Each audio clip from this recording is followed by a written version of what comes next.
ꯃꯌꯥꯝꯗ ꯑꯦꯄ꯭ꯂꯤꯀꯦꯁꯟ ꯑꯃꯈꯛ ꯁꯤꯌꯥꯔ ꯇꯧꯖꯒꯦ ꯍꯥꯏꯕ ꯑꯦꯄ꯭ꯂꯤꯀꯦꯁꯟ ꯁꯤꯒꯤ ꯀꯥꯟꯅꯕꯁꯤ ꯀꯩꯅꯣ ꯍꯥꯏꯀꯥꯟꯗ ꯃꯤ ꯑꯃꯗꯒꯤ ꯂꯨꯄꯥ 200 ꯐꯪꯕ ꯌꯥꯕ ꯌꯥꯝ ꯂꯥꯏꯅ ꯑꯗꯨꯅ ꯃꯁꯤ ꯀꯃꯥꯏꯅ ꯇꯧꯕꯅꯣ ꯍꯥꯏꯕꯗꯨ ꯑꯩ ꯄ꯭ꯔꯨꯐ ꯄꯤꯖꯔꯛꯀꯦ ꯑꯁꯦꯡꯕ ꯁꯦꯡꯗꯕ꯭ꯔꯥ ꯍꯥꯏꯕꯗꯨ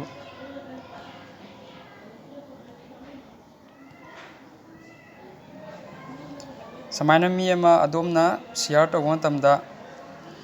14 days ꯀꯝꯄ꯭ꯂꯤꯠ ꯑꯣꯏꯒꯗꯕ ꯂꯨꯄꯥ 200 ꯐꯪꯒꯗꯕ ꯑꯍꯥꯟꯕ ꯏꯟꯚꯥꯏꯇꯦꯁꯟ ꯇꯧꯕꯗ ꯂꯨꯄꯥ 10 ꯑꯃ ꯐꯪꯒꯅꯤ ꯑꯗꯨꯒ ꯑꯍꯥꯟꯕ ꯅꯨꯃꯤꯠꯀꯤ ꯑꯣꯏꯅ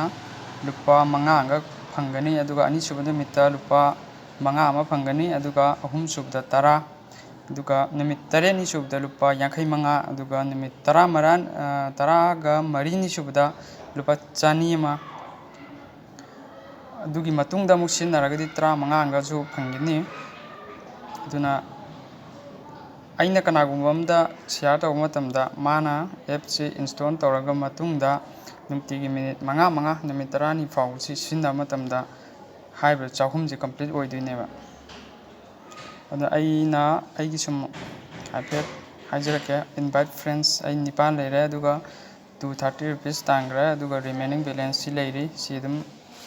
ꯅꯨꯃꯤꯠ 14ꯅꯤ ꯃꯈꯣꯏꯅ ꯁꯨꯔꯛꯑꯀꯥꯟꯗ ꯂꯣꯏꯅꯃꯛ ꯐꯪꯖꯔꯛꯀꯗꯕ ꯉꯥꯛꯇꯅꯤ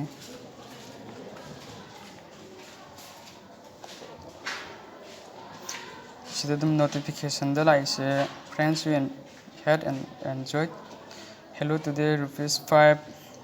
ꯁꯤꯅ ꯐꯪꯈꯤꯕ ꯃꯌꯥꯝꯗꯨꯅꯤꯀꯣ ꯅꯣꯇꯤꯐꯤꯀꯦꯁꯟ ꯑꯣꯏꯅ ꯂꯥꯛꯄ ꯋꯤꯗ꯭ꯔꯣ ꯇꯧꯈꯤꯕ 55 friends you invited had enjoy hello today rupees 55 into your hello account click here to withdraw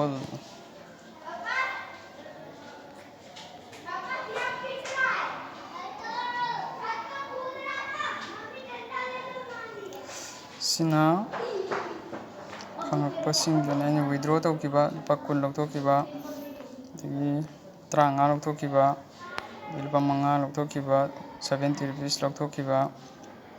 10 rupees 45 5 10 7 15 3 ꯁꯨꯃꯥꯏꯅ ꯑꯩ 223 ꯐꯥꯎꯇꯤ ꯂꯧꯊꯣꯛꯈ꯭ꯔꯦ ꯑꯗꯨ ꯍꯧꯖꯤꯛ ꯂꯨꯄꯥ 10 ꯑꯃ ꯌꯥꯎꯔꯤ ꯃꯁꯤ ꯑꯗꯨꯝ ꯂꯧꯊꯣꯛꯀꯦ ꯃꯌꯥꯝ ꯃꯥꯡꯗ ꯑꯗꯨꯝ ꯌꯦꯡꯕꯤꯌꯣ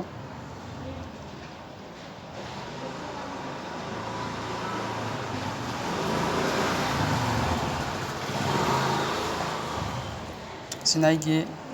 ꯕꯦꯡ ꯑꯦꯀꯥꯎꯟꯗ ꯂꯧꯊꯣꯛꯄ ꯌꯥꯏ